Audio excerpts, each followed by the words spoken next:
News 16 Kerala. Gaza അതിർത്തിയിൽ നിന്ന് പിന്മാറണമെന്ന് ഇസ്രായേലിനോട് ആവശ്യപ്പെട്ട് അമേരിക്ക. ഗാസ അതിർത്തിയിൽ നിന്ന് പിന്മാറണമെന്ന് ഇസ്രായേലിനോട് ആവശ്യപ്പെട്ട അമേരിക്ക. പുതിയ വെടിനിർത്തൽ കരാറിന്റെ അടിസ്ഥാനത്തിൽ പിന്മാറ്റം അനിവാര്യമെന്നാണ് ജോ ബൈഡൻ വിശദമാക്കിയിരിക്കുന്നത്. ആവശ്യം ഇസ്രായേൽ അംഗീകരിച്ചേക്കുമെന്നാണ് വിലയിരുത്തൽ. ബുധനാഴ്ച ഇസ്രായേൽ പ്രധാനമന്ത്രി ബെഞ്ചമിൻ നെതന്യാഹുവിനോടാണ് ഇക്കാര്യം അമേരിക്കൻ പ്രസിഡന്റ് ജോ ബൈഡൻ വിശദമാക്കിയത്. ഹമാസുമായി ധാരണയിലെത്തുന്നതിനുള്ള പ്രതിബന്ധങ്ങളെ നീക്കുന്നതിനെക്കുറിച്ചാണ് വൈസ് പ്രസിഡന്റ് കമലാ ഹാരിസ് കൂടി പങ്കെടുത്ത സംസാരത്തിൽ ജോ ബൈഡൻ വ്യക്തമാക്കിയതെന്നാണ് വൈറ്റ് ഹൗസ് വിശദമാക്കിയത്. ഇസ്രായേലിനെ പ്രതിരോധിക്കാനുള്ള സന്നദ്ധത വ്യക്തമാക്കിയാണ് ഇക്കാര്യം ജോ ബൈഡൻ വിശദമാക്കിയതെന്നാണ് പുറത്തുവരുന്ന റിപ്പോർട്ട്.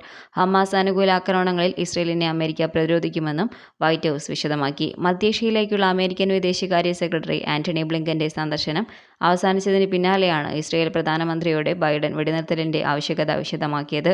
തിങ്കളാഴ്ച അമേരിക്ക മുന്നോട്ട് വെച്ച വെടിനിർത്തൽ ധാരണയ്ക്ക് ഇസ്രായേൽ സമ്മതം അറിയിച്ചതായി ആന്റണി ബ്ലിങ്കൻ വിശദമാക്കിയിരുന്നു. ബെഞ്ചമിൻ നെതന്യാഹുവുമായി ജെറുസലേമിൽ നടന്ന ചർച്ചകൾക്കൊടുവിലായിരുന്നു ഇത്. എന്നാൽ ഫിലാഡൽഫി ഇടനാഴിയിൽ നിന്ന് ഇസ്രായേൽ സൈനികരെ പിൻവലിക്കാൻ US നിർദ്ദേശം വ്യവസ്ഥ ചെയ്തിട്ടുണ്ടോ എന്ന് മിസ്റ്റർ ബ്ലിങ്കൻ അന്തർദേശീയ മാധ്യമങ്ങളോട് സ്ഥിരീകരിച്ചിട്ടില്ല. US, ഇസ്രായേൽ, ഈജിപ്ത്, ഖത്തർ മധ്യസ്ഥത്തിൽ വെടിനിർത്തൽ ചർച്ചകളുടെ അടുത്ത റൗണ്ട് കെയ്റോയിൽ നടക്കാനിരിക്കെയാണ് വൈറ്റ് ഹൗസിന്റെ പ്രതികരണം. നേരത്തെ ഗാസയിൽ വെടിനിർത്തൽ പ്രഖ്യാപിക്കാനും ബന്ദികളെ വിട്ടയക്കാനുമുള്ള ഏറ്റവും മികച്ചതും മിക്കവാറും അവസാനത്തേതുമായ അവസരമാണ് നിലവിലുള്ളതെന്ന് അമേരിക്കൻ വിദേശകാര്യ സെക്രട്ടറി ആന്റണി ബ്ലിങ്കൻ പ്രതികരിച്ചിരുന്നു. ഇസ്രായേൽ പ്രസിഡന്റ് ഐസക് ഹെർസോഗുമായുള്ള കൂടിക്കാഴ്ചയിലാണ് അമേരിക്കൻ വിദേശകാര്യ സെക്രട്ടറി ഇക്കാര്യം വിശദമാക്കിയത്. News desk. പക്ഷമില്ല, വിവേചനമില്ല. നേരിനൊപ്പം, നാടിനൊപ്പം, നാട്ടുകാർക്കൊപ്പം. News 16 Kerala channel.